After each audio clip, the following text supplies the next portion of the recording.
my Juicy co-creators, Lilu here from the beautiful island of Kauai on the Juicy Living Tour, and today with amazing Nassim. I'm so excited we finally meet. Yes, thank you for having me. It's great to meet you. Yes. I'm so excited to speak about all your discoveries and how this is profoundly impacting our whole universe and our way of thinking and behaving. And tell us, because it gets quite complex. I know you've done decades of research, and you have the Resonance Foundation project. Is that right? Yeah, the Resonance Project Foundation. Yeah, yeah. And you appear in many movies, and you travel, and you do very exciting work. And what I love is that you simplify a lot of the science that became so complex. It's so hard for ordinary people like us to understand. Tell us.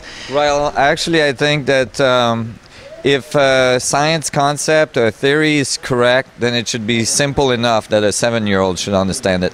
Nice. Yeah, I think that there's, incredible complexity in our world, and we can see that in our environment all around. But I think that at the foundation of the universal creation structure, there is simple and beautiful principles that anybody can understand. So you have the scientific evidence to say that we're all one, we're all unified. Can you tell us more about that research that you have and how you came upon that? All right. Well, actually, in my latest paper, which is unpublished, it's in peer review right now. It passed the first level of peer review. I'm really excited about it. I actually flushed that out, and it comes out naturally from the equation. I'm not attempting to make that proof. It's just a proof that comes out directly out of the equations that I've been writing. And it's equations that are attempting to unify physics. And as a result, it unifies everything. And it's remarkable. And if I was to describe it in simple terms and in an easy way to describe, basically, it was found almost 100 years ago that space, the vacuum, the space between things, the space between planets and stars and galaxies, or the space between atoms in a molecule, or the space inside the atom, which is 99.99999% space, is not empty. It's full. That we're bathing in a fundamental energy that's at the source of all of creation. And actually, this was known by many ancient civilizations all around the world in earlier time, and then was kind of lost through the advancements of physics. And I think we're coming back to it now, realizing that in quantum theory it's called vacuum fluctuations. And when they were discovered, when we tried to analyze how much of these fluctuations, how much energy there was in the space inside the atom, we found that it was infinitely dense with energy, that the vacuum, that space inside the atom is not empty at all, but full of energy. And it might be hard to conceptualize, but maybe an example I could give is like right around us right now, there's all sorts of, microwaves and radio waves and all this stuff. And we think there's nothing, until we take a radio station, for instance, and tune it in, and then we hear a voice, and we realize, yes, there's, radio waves going around, and so on. It's a little bit like that. We look at the vacuum, we look at space, and we think it's empty. But in it, embedded in it, is this incredible energy that my theories are starting to show is actually the source of everything, the source of all the material world, which is mostly space. When we're talking about this stuff, all of our material, we're made out of 99.99999% space, and that space is full of all this information. And it is the medium that connects all things. So for instance, when I analyze the amount of energy inside the volume of a proton, which is the nucleus of an atom, it's really, really, really teeny. It's the teeniest little thing. When I analyze how much of this vacuum energy there is there, I find the exact mass of the universe. That is, all the other protons in the universe, all the other atoms in the universe are holographically expressed within one proton, showing that it's all interconnected. So magnificent. So we are all at every single moment in our life, we're connected to all that is. There is a way for us to connect to this infinite source of energy. We've been separated from it for a long time. That's right. And when you actually look at all the great masters that walked the earth and try to teach us new ways of being and expand our mind and expand our consciousness, they all talked about turning inwards and going towards the singularity, towards the center where, this energy, where we could connect with the universe, where we could connect, they might have said with God or, but it has always been there in so many ancient traditions. And, now I think it's time to write the physics for it and understand how it actually works. And then when I did, not only did I get the mass of the universe, but from the relationship of these vacuum fluctuation on the surface of the proton to the inside vacuum fluctuation, I was able to extract an exact solution to gravity. I was able to extract the exact mass of the standard mass of the proton. I was able to extract how many particles there is in our universe, how big is our universe, what is its energy level, how many of our universes there is in a larger one, how many of those ones there is in a larger one, because now we've got the yardstick, now we've got the measuring scale so that we can understand the whole thing, because this realization that we're actually bathing in a field that connects the whole thing, and it's holographic and fractal in nature. So from analyzing a piece appropriately, we can understand the whole. So now where do you take this from there? Because I know you have projects about and helping humanity and helping and transforming energy and how we use energy and sustainability. I mean, this has a huge impact. Tell us of the implications that it has on our real day-to-day life, all your work. Well, there's huge implications, as we were discussing, philosophically and spiritually, but as well technologically, because obviously now if you start to understand that there's an energy available everywhere that makes everything we see, now all you got to do is understand how that energy works and then reproduce that in laboratory, and all of a sudden you would have access to an incredible amount of energy, right? And it's not like you would be depleting it. Okay, first of all, it's extremely large. As I said, when we first calculated, it seemed to be infinitely large, but then we renormalize it. That is, we used a constant to cut the number, so we'd have a finite number. But even when we did that, the finite number is 10 to the 93 grams per centimeter cube. That is, 10 to the 93 grams is like an extremely large number. If you were to take all the stars in the universe, there's billions of stars in all galaxies, and there's billions of galaxies, and you took them all, like every atom in the universe, and squished them all into a centimeter cube of space. Can you imagine how dense that would be, right? Well, that would be about 10 to the 55th grams per centimeter cube. You'd still need to add 39 zeros to that density before you reach the density of the vacuum, the incredible amount of energy that's present. So imagine that we tap 1/10 of 1/1000000000th of a percent of what's there. We would have enough energy to run the whole planet for thousands and thousands of years. So we're talking, an incredible source. And not only would we not be depleted because it's a huge source, but because when you use it, it radiates back into the vacuum. So you're just entering the feedback loop of nature that's already there. And all you're doing is, participating with the dynamic of the universe as it works naturally. So then your society becomes harmonious. You stop destroying your environment to extract energy. All sorts of applications come from it. You can, if it's correct, and as I'm showing in my equations, you should be able to create gravitational field. So now we're talking space drives, we're talking wormhole capability, we're talking traveling across the universe. I mean, a whole new world becomes available to us. Very, very exciting.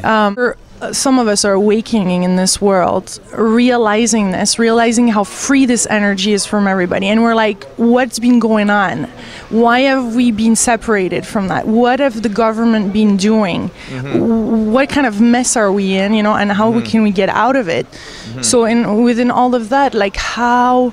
This is incredible that did some people actually realize this before and it was holded back from us, or are we truly just discovering that on all levels? Because we've heard of time travel, some different projects, all kind of things have been happening, and these amazing projects seems to be suppressed from greed, from money, from institutions.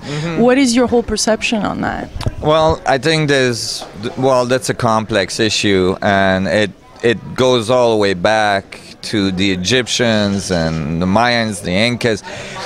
There's a lot of evidence that there was society on this planet prior to our written history, prior to what we know. Probably, as old as 10 to 12,000 years ago. And that would have been the end of their cycle.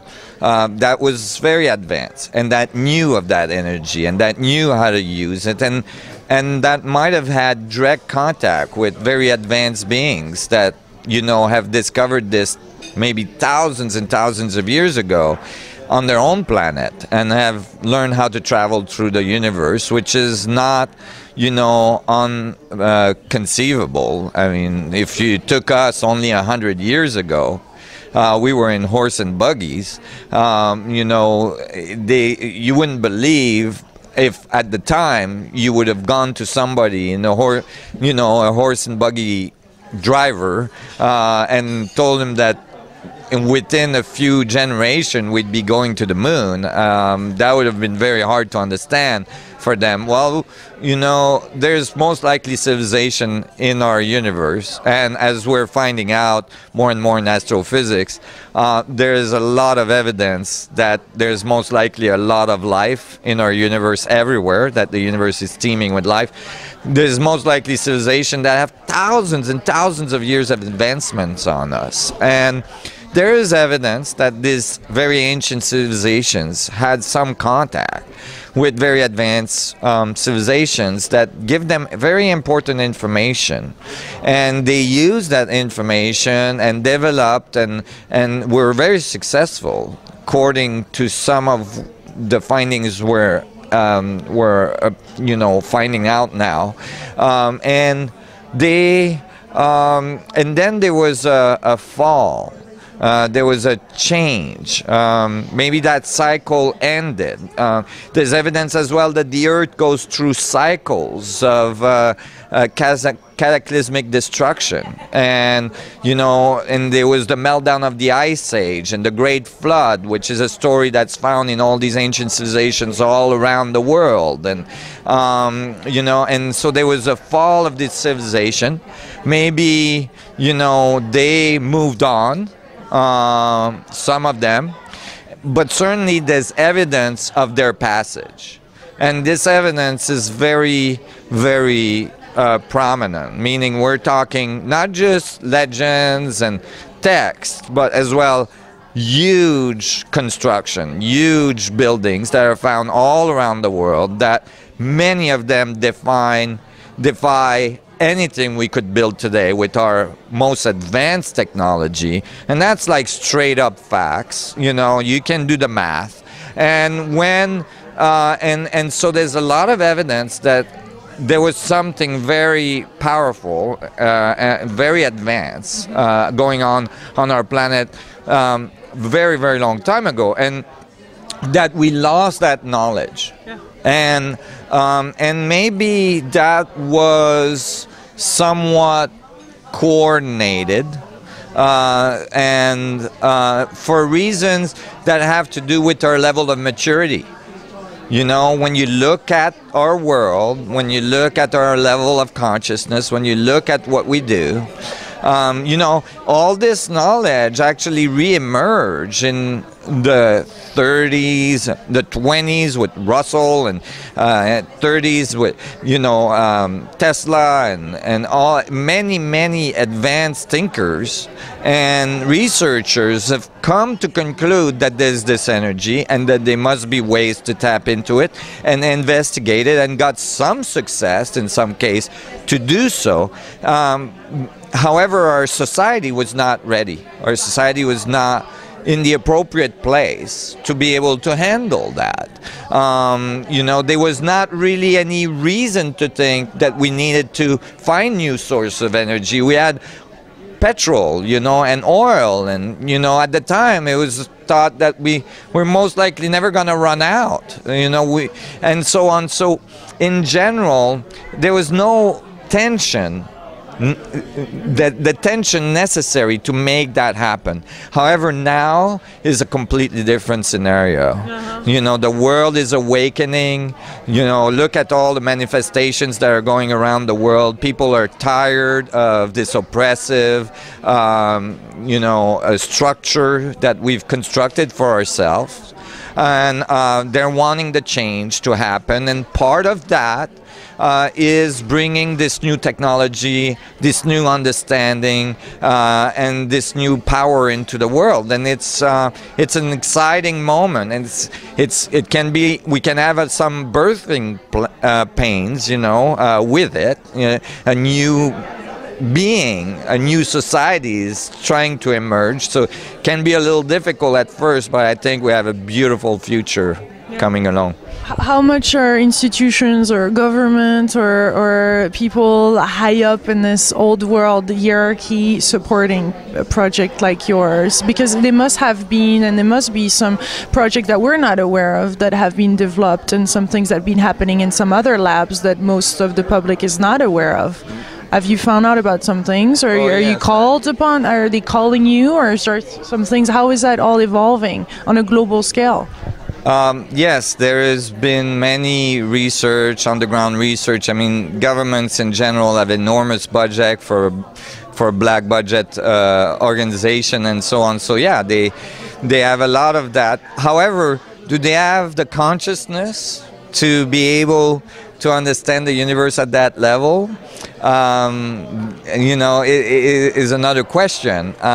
When we reach that level, you know, unification is a direct consequences of the mathematics and the theory that you're writing and all this. And so a person that reached that level is gonna have a tendency to become humanitarian automatically, and if they don't, they're most likely not gonna discover this. And it doesn't really matter how many billions of dollars they have in their laboratory.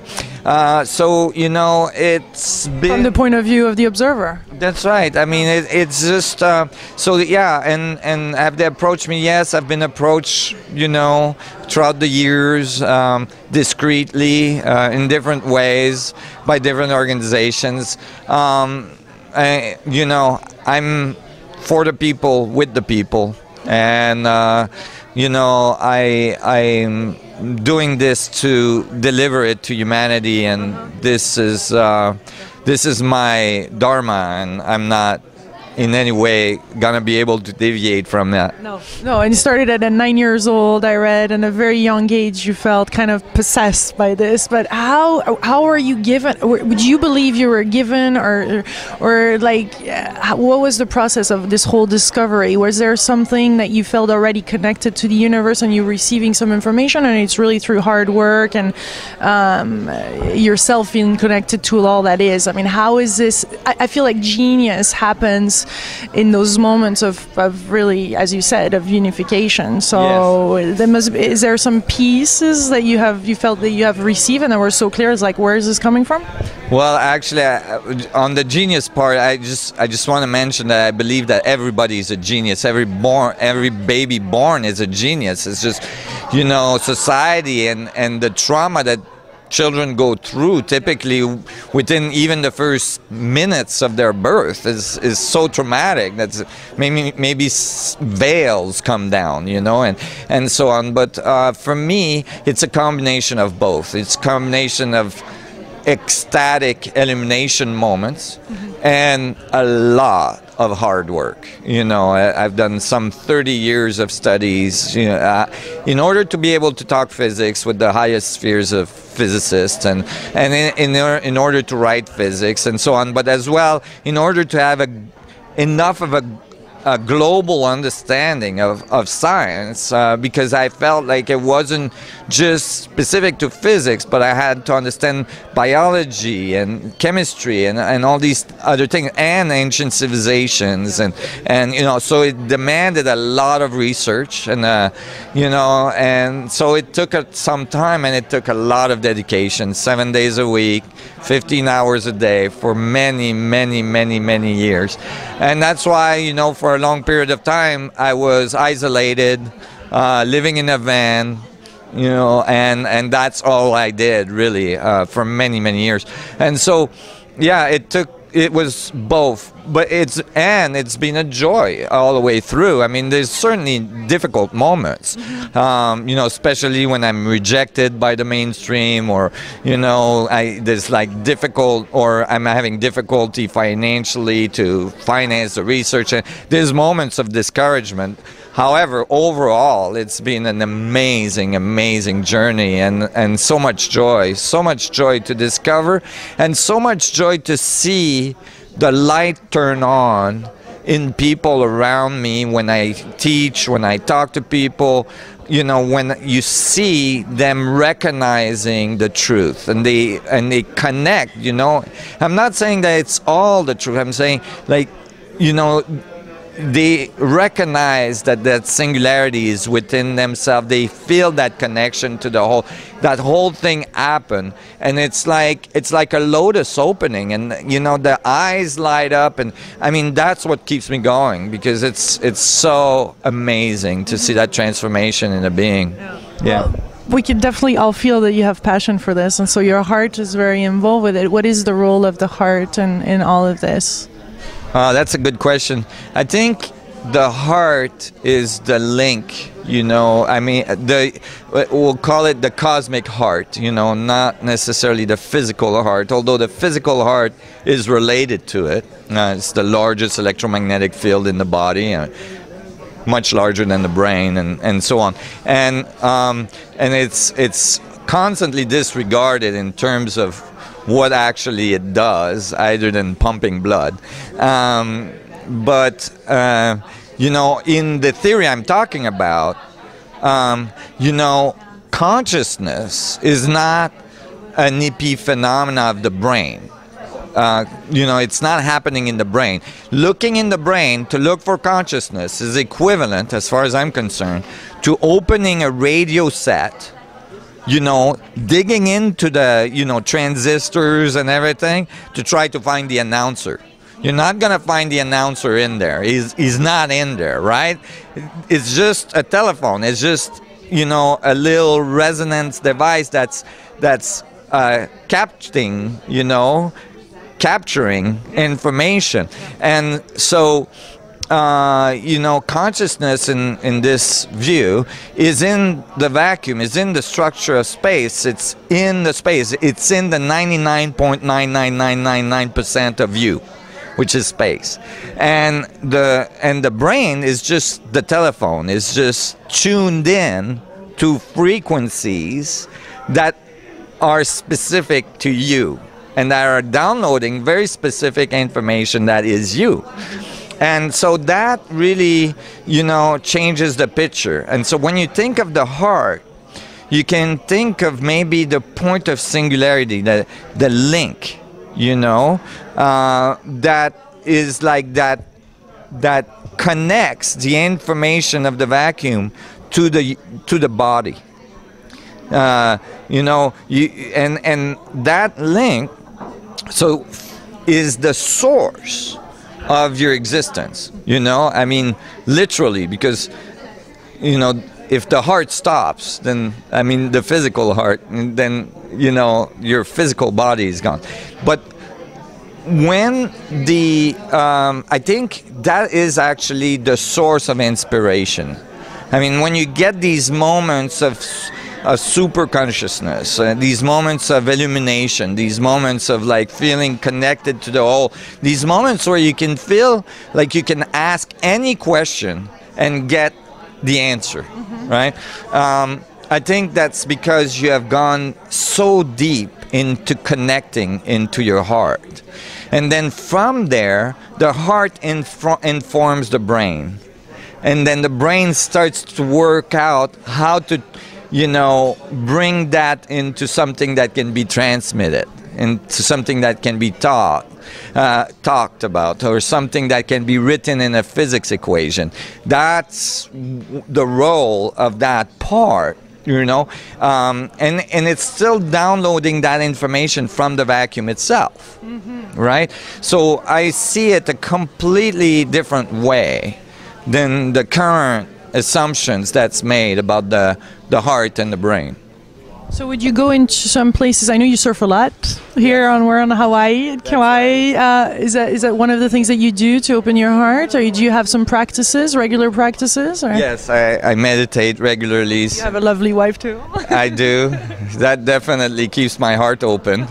That will definitely do that, and all the challenges that comes with it as well.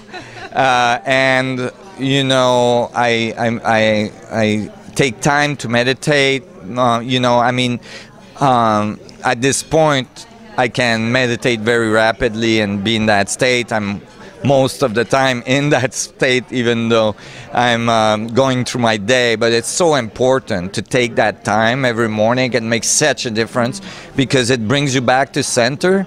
And then when you're in center, it's easier to return to it if you kind of lose center throughout your day, which can happen in this world. And, you know, so that's really one way that my heart, it's a major way that I keep my heart open. Surfing, you know, absolutely, you know, when you're on this wave and, you know, it's a perfect overhead, you know, slick, glassy, beautiful wave, and you're carving it, and there's this joy, there's this freedom that emerge, and that can be wonderful too. However, I do that much more in order to maintain balance in my body, because I do so much work, you know, in you know, and sitting down at a computer and all this. I try to keep a balance, and that's something that scientists need to do more. I feel like if scientists spent a good portion of their time doing sports, more scientists did that, it would help them understand the natural world better, be more grounded, be more in the world, instead of, you know, in their head. Or yes. Such a great great lesson. Thank you for reminding us. I'm so excited about this conversation. I'm so excited that I forget my questions. How about that? So Juicy, is there something you feel that is important to point out within this conversation right now as we're speaking about this, and as people are making this shift and want to live from the heart and let go of the past? And here's a question that I had that from one of the conferences that you did over in France regarding like diseases, for example. What is the implication of what you found like on cancer cells of people having some terminal diseases? Well, I can't comment on that because I haven't done direct studies that, you know, I can be confident in. I have anecdotal stories, but that's not adequate.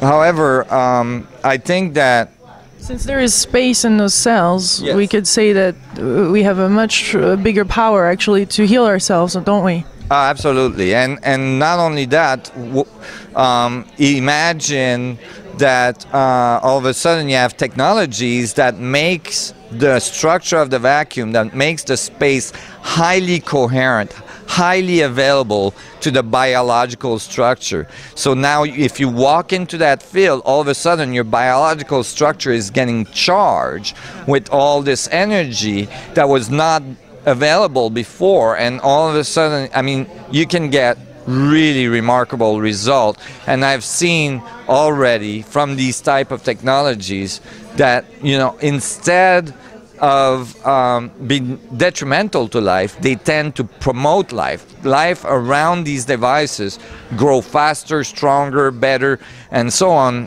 For instance, tests that I've done with plants and all this stuff. And so, absolutely, I think there's application to health, there's application to longevity that are remarkable. And actually, you know, this might sound a little esoteric, but if you read in ancient civilization many texts that describe a moment of initiation with these technologies in the ancient time, they talk about the initiate coming back out as semi-god and being able to live forever, or to live for 600 years or 800. It's even in the Bible. So, you know, with the Ark of the Covenant, which I believe was one of those ancient devices that survived throughout the ages. And so there is definitely application to health and longevity that are remarkable. So we're just barely discovering this. I love it, what it involves for most of us. You know, this is not mainstream yet, and hopefully this video, and I encourage everybody watching to share this wildly with all the people around, because this has to come. We have to come to this understanding. What do you think it's going to take it mainstream now? Well, I think it's you know, it's still a long journey for it to be mainstream. You know, many papers have to be written still. However, I think we're on the cusp of this occurring because everything is changing. You see, it's not just our social environment that's changing, but it's literally our environment, like our biosphere itself is changing. I mean, recently I was looking at all the graphs of all the, you know, eruptions, volcanic eruptions and earthquakes, and the number of casualties due to typhoon and hurricane and all this stuff. And all these graphs shows an extreme, you know, increase in the last 10 years, you know, going to asymptote at this point. And, you know, so there's no doubt there is a fundamental change occurring on our planet, and that's driving society to find new solutions and to transcend the limitation that we've established for ourselves.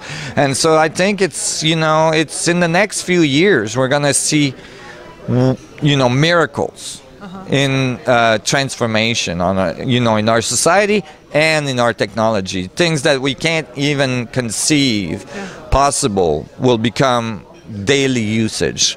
For instance, you know, having a little device in your home that runs your whole house, that runs your car, that runs everything. I mean, it's very, very possible, and it is actually on its way. Now, you know, how quickly will we get those? How much pain, how much suffering, how much difficulties our society is going to go through before we make that transition? That's all up to us. You know, it's up to you and me and the guy beside us. You know, how willing are we to make those steps, to take the risk, to transform our life, you know, to stop doing things that are not in line with this higher knowledge, with this transition. I mean, every single person has to make those choices.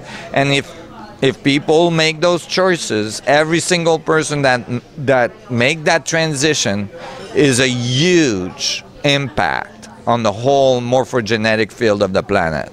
So every single person counts. What's fantastic is that the universe and the field is transforming, and we're receiving more and more information. That's how it feels. But it's also up to us to open ourselves. So there is this direct correlation. Is it up to us or the field? Is it? How is that symbiosis gonna? Well, I think that it's both. It's always both. It's a feedback. See, more of us open up and change our ways and transform, more we feed information to the field, in which the field can feed us back a reality that matches that. And that's why every single person makes a difference. Every single person. And we can create heaven on earth, as Bruce Lipton says. Absolutely. Right now. Absolutely. There's absolutely no reason why. I mean, Buckminster Fuller in the 60s calculated that if we split the wealth equally, you know, for all people on earth, I can't remember how many millions everybody would have. You know, there's abundance. And there is absolutely no reason for one single child to die from hunger, right? It's just a question of organizing our society in collaboration, realizing that we're all one, that we're all on the same boat, and that if we don't take care of each other, we're just not going to make it. Because natural systems are in harmony with each other. They're not in competition. Yeah, and you know, we saw that earlier in our evolution. When our Earth started, there was monocellular system on our planet, and those monocellular systems were in competition with each other, and they produced so much pollutants. And at the time, oxygen was the pollutant. They were eating nitrogen, and if you know. At the time, if there was, you know, they went almost to extinction until at the last minute they started to collaborate. And they made multicellular system that all of a sudden, you know, they were able to transcend, and they were able to make systems that could breed the pollutant, the oxygen. And that ended, you know, all of our, you know, biosphere around. And so this is a little bit of a transition that we're in right now. Yeah. And it feels like you've learned a lot through nature and observing nature, and there is those spinning patterns. Tell us about more the spinning theories that you have. Everything in the universe, everything in life is spinning at all times. Yes. Can we go a little bit there? Yeah, you know, it's we have to back up a little bit. And what is the dynamic of this vacuum energy? You know, how does it work? We want to know how it works, because if we understand how it works, then we can apply it better. And when you look into it, as I did, I realized that the main mechanical function of this energy is like a fluid. It's like a superfluid. And it produces vortices. So when you look at an atom, you're actually looking at a little vortex in the structure of space itself. It's like if you were in water and there was water everywhere, so you didn't know you were in water because it's everywhere. There's nowhere where there's no water, so you don't know that you're in water. And all of a sudden there was a little vortex in the water there, where all the molecules in the water everywhere else is kind of random, but there it's organized. You would say, oh, there's something there. And you would think that that is separated from everything else, although it's a function of the water itself. And so I realized that, and I realized that spin is a very important component. That is, nothing comes to existence if it's not spun into existence. And you know, there it links with many ancient tradition as well, where they talk about the whirling dervishes, and the spin of the universe is described in many different ways. You know, the yin yang and all this stuff. And when I realized that, I'm like, okay, so what are the dynamics of the spin? How does it self-organize? What does the vortices look like? Right, so if there's a spin, then there must be a counter spin. There must be Coriolis effects and all this. And so in my first paper, published in physics, I amended Einstein's equation that describes space-time by adding spin and Coriolis effect into space-time to describe this dynamic more accurately. And so yes, this fundamental spin is what is the transducer to creation from the vacuum. And so understanding it is crucial, whether we're building technology to reproduce it, or whether we are in our body wanting to link with it at the deeper level, we must understand the spin structure so that we can visualize it, experience them, and go deeper into that vortex. This is the rabbit hole, going towards the singularity at the center of our existence, the center of the vortex, where stillness is present. You see? Yeah. And that's what we're all doing right now. That's right. That's right. We're discovering that. We're going deeper into ourselves, finding that center, that singularity, that stillness that all these great masters talked about. Yeah. And and so deeper you go into that stillness, faster the vorticular dynamics of your existence increase, because you can handle it since you're in the center, you're in stillness, and so you become more and more powerful. You start to have a larger and larger influence on the bioelectric field of your body and on the morphogenetic field of the whole planet. And that's why it's not, I get that question often, like, how many people will it take to get the morphogenic field to go to the next level? And it's not a linear equation. It's not simple, because some people will have more influence than others. And so it's a little more complex than that. I think it could be calculated, but I haven't done that yet. And you do feel it's going to happen within the next few years? Absolutely. In the next few years, we will either transcend or auto-destruct. Because nature does not sustain disharmony and systems that are not conducive to expansion. Systems that are, destructive in nature self-destruct. This is a very simple feedback structure of the universe. You feed it destruction, it will feed back destruction. So, are we going to be able to collaborate? Are we going to be able to become one humanity, striving for the universe? Are we going to be able to accept abundance in our world without attachments to, wealth and good? And so, because wealth is infinite for all beings. There's no reason for segregation of wealth. There's no borders. There's no end. Yeah. There's infinite amount of goods in the universe, and there's an infinite amount of energy, as I'm proving in my equations. And we have the capacity to have access to all this. It's just a question, are we going to be abundant in our own consciousness? And abundance in our own consciousness is knowing that there's infinite amount of abundance, and I don't need to withhold abundance from my neighbor, from my friend, from my family, from my, from this country over there. That, like, there's solutions that where everyone gain, everybody is taken care of, and no child should suffer and starve ever again. Thank you, Nassim, for this delicious, juicy conversation that I'm excited to share, and that I'm sure many people will be excited to share. Thank you for your time. Thank you for your dedication and your work and your abundant, passionate self. Thank you. I appreciate it. And keep doing what you're doing. We need people to know out there. Thank you. Much aloha. Much aloha from beautiful Common Ground, Kauai. We send you lots of love.